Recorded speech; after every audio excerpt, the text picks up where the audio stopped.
Selamat sore, Pak Kabid Humas, apa kabar? Selamat sore Mbak Priska. Saya mau tahu informasi terbaru dulu, Pak Kabid Humas. Jadi total tersangka sampai saat ini ada berapa orang? Saat ini total tersangka 4 orang, Hmm. 1 laki-laki, 4 perempuan, dan saat pengembangan kita dapat menangkap 4 eh, tersangka juga, sehingga total saat ini 8 yang sudah kita dalami semuanya, dan 4 terakhir yang kita lakukan penangkapan itu sedang dilakukan pendalaman secara maksimal. Oke, 8 jadi total tersangka ya, sindikat copet di Mandalika ini. Kronologinya seperti apa, Pak Kabid Humas, sampai akhirnya mereka tertangkap semua? Ya, event internasional WSBK atau Superbike ini menjadi magnet bagi kita semua. Jadi ribuan penonton datang, ini menjadikan kerawanan untuk mereka melakukan aksi. Pertama, ketahuan mereka yaitu berdasarkan korban ini pada saat dia akan berbelanja minuman, ini dia membawa tas. Tas ini diselempangkan di belakang dan agak terbuka. Nah, kesempatan ini digunakan oleh kelompok tersebut atau sindikat tersebut untuk melakukan aksinya. Mereka ada 4. 1 sebagai eksekutor, 2 sebagai pengalih perhatian, 3 selaku pengoper barang, keempat laki-laki ini hanya 1 laki-laki sebagai pengepul barang yang tugasnya untuk membongkar HP tersebut dari SIM card-nya. Nah, kegiatan mereka ini cukup rapi dan mereka cukup profesional di bidangnya. Mereka melakukan aksi ini memanfaatkan situasi kelengahan daripada korban. Untungnya pada saat melakukan aksi tersebut ada kawan daripada korban yang mengetahui dan memberitahukan kepada aparat kepolisian dengan ciri-ciri khusus para pelaku tersebut. Dan kemudian langsung dilakukan penyelidikan. Dan pertama tertangkap yaitu laki-laki. Oke. Laki-laki ini pada saat dia membongkar atau mengeluarkan SIM card-nya dari HP tersebut langsung ditangkap oleh petugas. Dan langsung kita interogasi dan kita langsung melakukan penutupan area. Kemudian termasuk bukan hanya di area sirkuit, kita lakukan penutupan di pelabuhan-pelabuhan, termasuk bandara. Dan tertangkap 3 orang ini, mereka akan menaik kapal di Pelabuhan Lembar untuk menuju ke Bali. Jadi Pelabuhan Lembar, Lombok untuk menuju Jadi ke mereka Bali. ini sudah merencanakan keluar dari Lombok setelah melakukan aksinya itu ya, Ya, Pak Kabid betul. Humas. Mereka ini Ya. dari 8 tersangka, berapa WNI, berapa WNA? Semua WNI. Oh, oke. Ya, jadi yang menarik ini mereka ini yang laki-laki itu bapaknya. Iya. Kemudian eksekutor itu ibunya, Oh. suami istri ya. Iya, iya. Kemudian yang pengalih ini adalah anaknya, perempuan. Kemudian petugas sebagai pengoper HP ini adalah tetangga. Jadi satu sindikat ini. Jadi satu keluarga ada di situ ya, Pak ya? Jadi satu keluarga. Mereka ini melakukan aksi sebenarnya bukan di sini saja. Mereka memakan monumen kegiatan sifatnya internasional yang cukup banyak. Mereka juga beraksi di Batam, di Malaysia, di Singapura. Mereka ini bukan bermodal ecek-ecek. Mereka pakai duit, pakai modal untuk terbang. Dari Jakarta mereka terbang. Kemudian sampai di Lombok mereka menginap di salah satu losmen. Kemudian mereka untuk operasional mereka menggunakan sewa kendaraan roda 2. Jadi mereka cukup bermodal juga untuk melakukan aksi ini. Jadi mereka sudah dirancang oleh mereka sendiri apa yang harus mereka lakukan, spesialis untuk melakukan pencopetan lah. Iya, jadi rapi memang direncanakan dengan baik oleh mereka ya. Karena ini bukan pertama kali saja dan bahkan di luar Indonesia pun mereka sudah pernah melakukannya, apakah ada kemungkinan mereka tergabung dengan orang lain yang merupakan sindikat jaringan di luar Indonesia, jaringan internasional, atau seperti apa berdasarkan pendalaman terbaru, Pak Kabid? Ini sedang didalami, ada indikasi mereka melakukan jaringan pemain sampai ke luar negeri.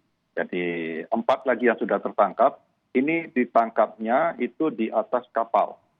Kita tangkap di atas kapal pada saat mereka menuju dari pelabuhan Lembar, Lombok menuju ke pelabuhan di Padang Bayi di Bali. Mereka ditangkap di atas kapal. ditangkap dari hari yang sama dengan waktu yang berbeda. Nah, ini sedang kita dalami aksi-aksi mereka di mana saja, dan Bapak Dir Krim sudah komunikasi dengan berbagai Dir Krim juga di provinsi yang lain atau Polda yang lain. Jadi pengembangan penyidikan ini masih dilakukan, tidak hanya terbatas kepada 8 tersangka, tapi bisa jadi ada orang lain juga yang terlibat, begitu ya Pak Kabid Humas? Ya, betul. Karena mereka ini biayanya nggak sedikit, mereka bermodal mereka. Oh. Oh, bahkan berapa modalnya? Misalnya untuk Mandalika ini saja, ada keterangan dari mereka?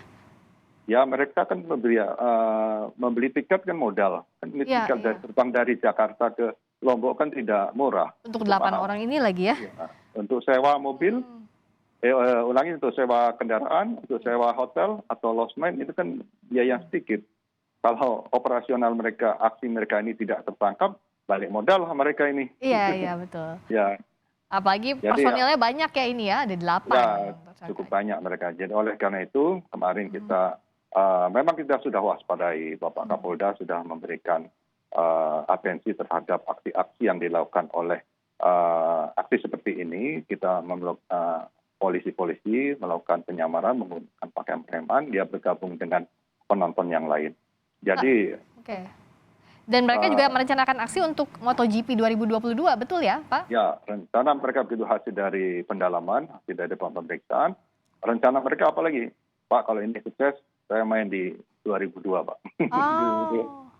Gitu. Jadi kalau ini sukses akan mengulanginya lagi nanti MotoGP 2022 di Mandalika. Itu sudah kita tangkap sekarang. Nah, ini menjadi suatu atensi bagi kita untuk pengamanan untuk penyelenggaraan di 2022. Setelah ada kejadian ini, apakah pengamanan di Mandalika jadi lebih ketat atau seperti apa, Pak Kabid? Ya, tentunya pengalaman untuk pengamanan di event internasional Superbike ini menjadi pengalaman yang pertama bagi Polda NTB dan kepolisian Polri pada umumnya ya. Kita membuat suatu modul pengamanan dengan list-list tertentu supaya kita memahami apa yang harus kita persiapkan secara maksimal. Tentunya kejadian ini menjadi pengalaman yang berharga. Akan kita tingkat lagi sistem pengamanan seperti apa. Tentunya mungkin personilnya akan ditambah, kemudian gaya pantaunya seperti apa, dan peralatan untuk cek untuk pengunjung seperti apa. Demikian. Karena mereka ini datang beli tiket juga, bukan hanya sekedar jalan-jalan.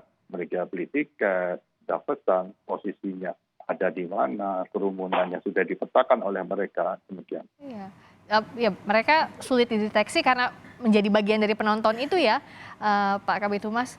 Ya. Dan bahkan betul ya, korbannya ini tidak hanya penonton, tapi juga jurnalis yang meliput di sana ada juga yang jadi korban. Nah, mereka ini bagaimana bisa menerobos akses-akses? Misalnya kayak jurnalis itu kan biasanya ada tempat tertentu untuk meliput. Nah, mereka menceritakankah modusnya seperti apa bisa masuk begitu fleksibelnya ke sejumlah area di situ? Kalau jurnalis kan bukan hanya di VIP, mereka kan jalan-jalan juga melihat situasi lingkungan. Kesempatan-kesempatan itu menjadi target mereka, apalagi orang asing membawa kamera, mereka tentunya berpikir mereka pasti membawa hal-hal barang elektronik yang lebih canggih daripada itu. Itu menjadi suatu atensi, menjadi suatu target bagi mereka. Nah, oleh karena itu ya ini menjadi suatu pembelajaran bagi kita, bagi aparat kepolisian yang harus lebih jeli lagi untuk memahami ancaman-ancaman peristiwa seperti itu. Karena mereka sudah memetakan ini begitu matang begitu ya, Pak Kabid Humas. Mereka berceritakah keuntungan yang didapat ini sebelum ditangkap oleh pihak kepolisian, berapa yang didapat dari aksinya? Cukup besar keuntungan yang mereka dapat. Informasi yang kita dapat mungkin mereka sudah melakukan aksi ini 50 kali. Wow, 50 kali? Ya, 5 kali. Ada di Batam, di Singapura, maupun di Malaysia. Belum tertangkap. Nah, sekarang baru tertangkap. Nah, ini baru kita kembangkan untuk TKP yang di lokasi lain atau di wilayah lain, supaya terjadi sinkronisasi pengungkapan kasus. Karena untuk mengungkap sindikat ini tidak hanya mereka yang berada di Indonesia, tapi tadi juga Pak Kabid Humas mengatakan mereka pernah melakukan aksinya di Malaysia, di Singapura, dan tempat lainnya. Apakah ada kerjasama dengan pihak kepolisian setempat?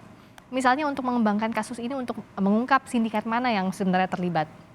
Tentunya akan dilakukan komunikasi dan koordinasi antar Polda dan juga antar wilayah negara dengan Malaysia juga dan maupun Singapura harus ada koordinasi tentang hasil ungkapan kasus ini. Oke, tapi setidaknya sekarang kalau untuk 8 orang ini merupakan pelaku utama begitu ya? Setidaknya Ya, warga yang ada di sana bisa lebih tenang begitu dikatakan Pak Kabid Humas? ya. Eh, Minimal korban yang pada saat event tersebut, korban kecopetan itu puas lah barang yang hilang bisa ditemukan kembali. Gitu. Jadi kita memberikan rasa nyaman, rasa jaminan keamanan bagi pengunjung yang kecopetan dan itu berhasil kita ungkap dan mereka sudah merasakan ucapan terima kasih lah tidak pihak kepolisian berhasil mengungkap kasus ini.